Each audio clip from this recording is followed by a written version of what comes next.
Yo, what is up guys, Bobby7 King here, and today we're doing a video that I low-key forgot about, and that is the cast assessment for fans versus favorites. And to be honest, I just watched all the intros, and I will be assessing them in order from least likely to most likely to win the season.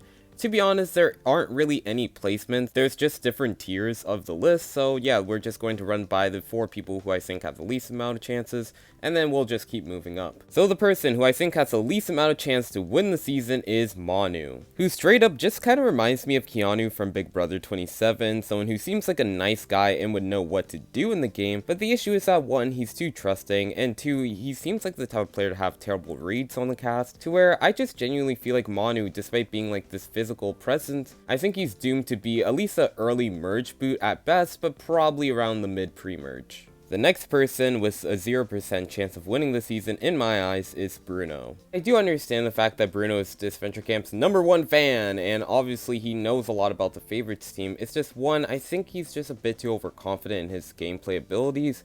I think while he could be good socially, I just think strategically he's probably going to falter a lot throughout the game, to where I'm just really not confident in Bruno surviving the pre-merge, as he does have like this Cody, Cameron type of build, to where I don't think he's really going to be that useful in challenges. Next person that we're talking about is Aliwa, who does have a really nice soul, but I don't think Odd Nations is going to make her win the season because 1, she's not hot. 2, I don't think someone who's here to mostly just have a pure positive time is going to win the season. And 3, outside of being a nice person and having a cute personality, there's just not much to really dig into, at least with this 1-minute video, so yeah, she's here. And the final person in this 0% tier is Evie.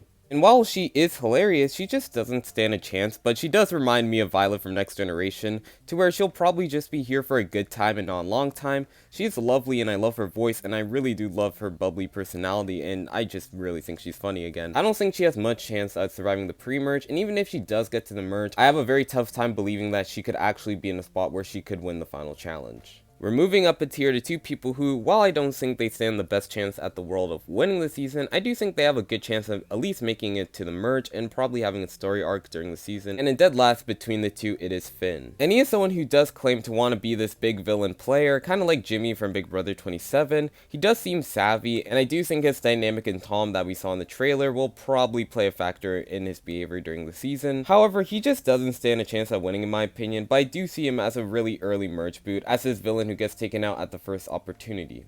And the final person in this tier is Nura, who is this goth black chick, which is a super rare archetype, and I'm excited to see how Disventure Camp writes her. She's kind of moody like Island Noah and Island Gwen. She definitely could make a deep run, but could be in trouble because her social game might be lacking, but overall she is a pretty interesting character. I could see her bonding well with people like Audrey and Dunia if they're able to break down her walls, and overall I think Nura is just someone who I think we will have to see how she interacts with other characters to really say that she's a contender to win the season. We have 5 people left in this tier before we get to my winner pick, and to be honest, all these 5 I did consider to be the winner. However, there was just one glaring issue with each of them, and the first person that we're going to talk about is Dunia, who I am the most excited to see play. She is gorgeous, like she has such a beautiful design. Odd Nations really cooked with this one. She's a Wicca, which I actually know what that is from college, so that's awesome. She seems pretty intelligent in the game, and she also does seem like Olive from Reality Resort, but doesn't come across like she's full of shit,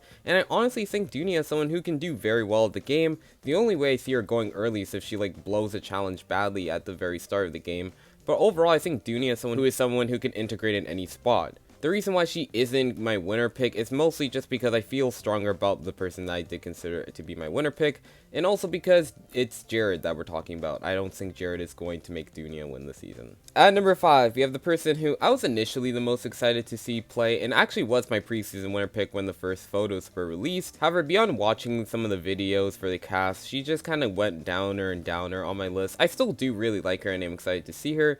It's just I feel like she fits into kind of the similar archetype, and it's Arya, who kind of starts off her introduction video all wrong, claiming to be the most beautiful winner, which, I mean, sorry, that's definitely James and Rhea, and even though I hate Logan, I think Logan definitely mocks her, but anyways, enough of the PSL talk. She's a villain with standards, so she will probably be like a Courtney from Island type of villain, probably less demanding of her team, but still probably have that similar edge to her there.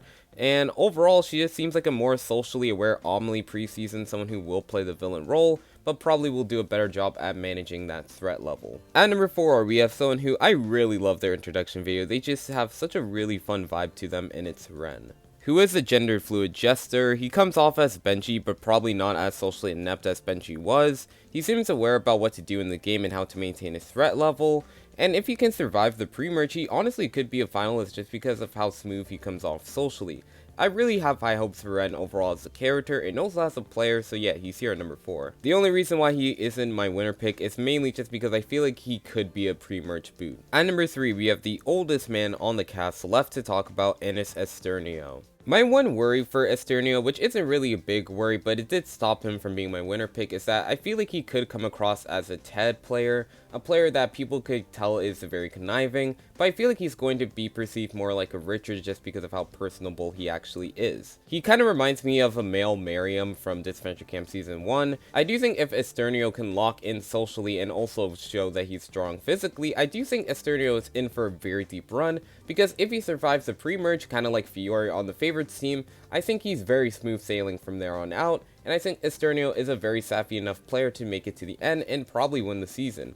So yeah, outside of the Ted worry, I do think Esternio is someone who will make a very deep run. At number 2, we have the Zodiac Warrior in Audrey, who yeah, is obsessed with astrology, so I do think her and Rosemaria on the favorites team will get along if they're able to swap together or make it the merge together. She does have a bubbly personality, which I think really fits well with this team, and she does seem strategically savvy to where, again, if she's able to position herself well socially, which I think is more likely the case, I think she could honestly control a few votes. I think the main reason why she's higher than someone like Oliwa, who I also think will be decent socially at least, is because, again, she just seems more strategically aware.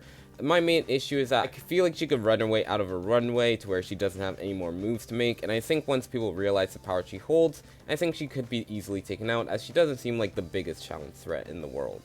And at number 1, we have my winner pick for the fans team and in general, as I feel like it's between this person and Natalia on the favorites team, and I think this person is more likely to win the final challenge, and it's Sam, who is a risk analyst, which is a job I've never heard of before, is a part of the archetype that does well in Disventure Camp, at least on the male side, this conventionally attractive guy who will probably be in most of the thumbnails. He is someone who seems like more of the Alejandro type of villain, and I love that, as we've never seen this type of villain in a while, someone who is so charismatic and so physical and so good at really all aspects of the game. I think honestly Sam is someone who is primed to make the merge, primed to make a deep run, and isn't like the Toms or Alex of the world, where I do think if Sam is able to have a crowd around him, I do think Sam is pretty much untouchable, and that's why he is my winner pick for the overall season. And yeah, and that is the video. Thank you guys so much for watching. Hopefully you guys enjoyed the video. Sorry that I didn't really have time to prop this video up, as I kind of forgot about it until now.